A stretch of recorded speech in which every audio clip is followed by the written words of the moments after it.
दोस्तों, ये space exploration का सुनहरा युग है। मानव चंद्रमा और मंगल ग्रह पर बस्तियां बसाने ही वाला है। इस महामिशन के लिए प्रयास शुरू हो चुके हैं। वह दिन दूर नहीं जब हम मनुष्य एक इंटरप्लानिटरी स्पीशीज बन जाएंगे, यानी कि ब्रह्मांड में इंसान एक से अधिक ग्रह पर रहने वाला प्राणी बन जाएगा।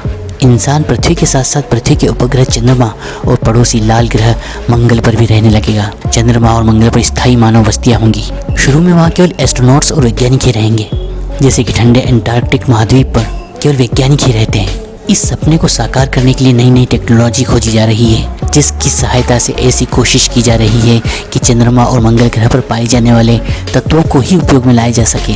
इंसान के जिंदा रहने के लिए सबसे पहली ज़रूरत है ऑक्सीजन। पृथ्वी पर तो इसकी कोई समस्या नहीं है, लेकिन मंगल और चांद पर ऑक्सीजन का कम होना इंसानों के लिए एक बहुत बड़ी बाधा है। वैज्ञानिक अब अपना फोकस इस बात पर केंद्रित कर रहे हैं कि चंद्रमा पर ही ऑक्सीजन बनाई जा सके। लेकिन सवाल यह है कि आखिर कैसे? चंद्रमा पर एक बहुत ही पतला वातावरण है, जो कि हाइड्रोजन, नियॉन और ऑर्गन जैसी गैसों से मिलकर बना है। इसमें ऑक्सीजन नाममात्र की है, लेकिन वैज्ञानिक कह रहे हैं कि चंद्रमा पर बहुत सारी ऑक्सीजन मौजूद है। यह वातावरण में गैस के रूप में नहीं है, बल्कि ये चंद्रमा की सतह पर पड़ी है। चंद्रमा की सतह पर एक खास परत है जिसे रिगोलिथ कहते हैं। ये छोटी चट्टानों, पत्थरों और बहुत ही ज़्यादा बारीक धूल से बनी है। यह रिगोलिथ परत पूरे चंद्रमा पर फैली है।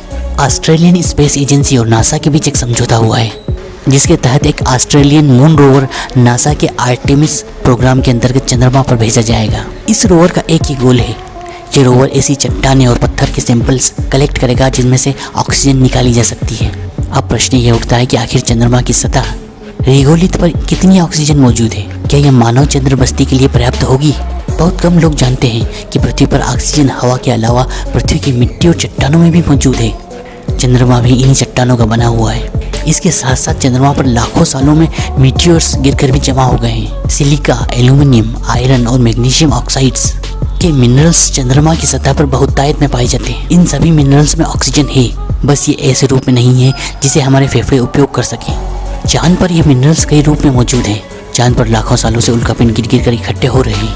यही वजह है कि चंद्रमा की सतह पर बहुत बारीक धूल के रूप में ये मिनरल्स पाए जाते हैं। पृथ्वी की मिट्टी और चांद की मिट्टी में ज़मीन आसमान का अंतर है।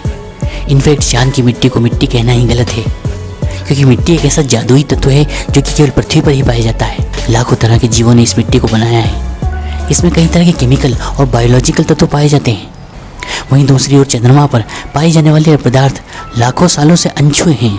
उन्हें किसी बायोलॉजिकल प्रक्रिया से बदला नहीं गया है। चांद की सतह पर पाए जाने वाले तत्वों को रिगोलिथ या आवरण कहना ज़्यादा सही है। चंद्रमा का यह रिगोलिथ 45% ऑक्सीजन का बना हुआ है, लेकिन यह ऑक्सीजन मिनरल्स के अंदर कैद है। मिनरल्स के अणुओं को तोड़कर उसमें से ऑक्सीजन बाहर निकालने के लिए हमें ऊर्जा की आवश्यकता होगी। आपने केमिस्ट्री की स्टडी के दौरान इलेक्ट्रोलाइसिस का नाम ज़रूर सुना होगा।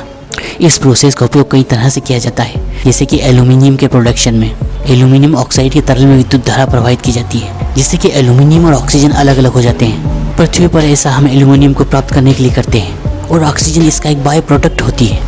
लेकिन चंद्रमा पर ठीक इसका उल्टा होगा। ऑक्सीजन हमारा मेन प्रोडक्ट होगी और एल्यूमिनियम एक बाय प्रोडक्ट सह उत्पाद के रूप में उत्पन्न होगा।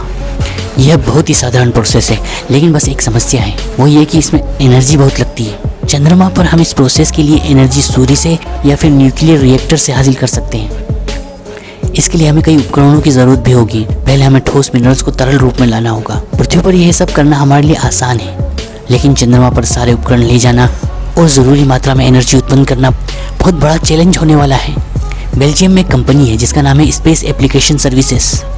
ये कंपनी कुछ ऐसे छोटे रिएक्टर्स बना रही है जो कि इलेक्ट्रोलाइसिस प्रोसेस के जरिए ऑक्सीजन बना सकते हैं। सन 2025 में यह कंपनी यूरोपियन स्पेस एजेंसी के साथ मिलकर इन रिएक्टर्स को चंद्रमा पर पहुंचाएगी। अब सवाल ये उठता है कि आखिर चंद्रमा हमें कितनी ऑक्सीजन दे सकता है। वेल, अगर हम सिंपल मैथ कैलकुलेशन करके देखें तो चंद्रमा हमें बहुत सारी ऑक्सीजन दे सकता है। अगर हम चंद्रमा की गहराई में दबी चट्टानों को छोड़ दें और केवल ऊपरी सतह रेगोलिथ पर जमी धूल और छोटी रॉक्स की ऑक्सीजन का हिसाब लगाएं, तो यह ही हमारे लिए पर्याप्त होगी। औसत रूप से हर क्यूबिक मीटर रिगोलिथ में 1.4 टन मिनरल पाया जाता है। इसमें करीब 630 किलोग्राम ऑक्सीजन है।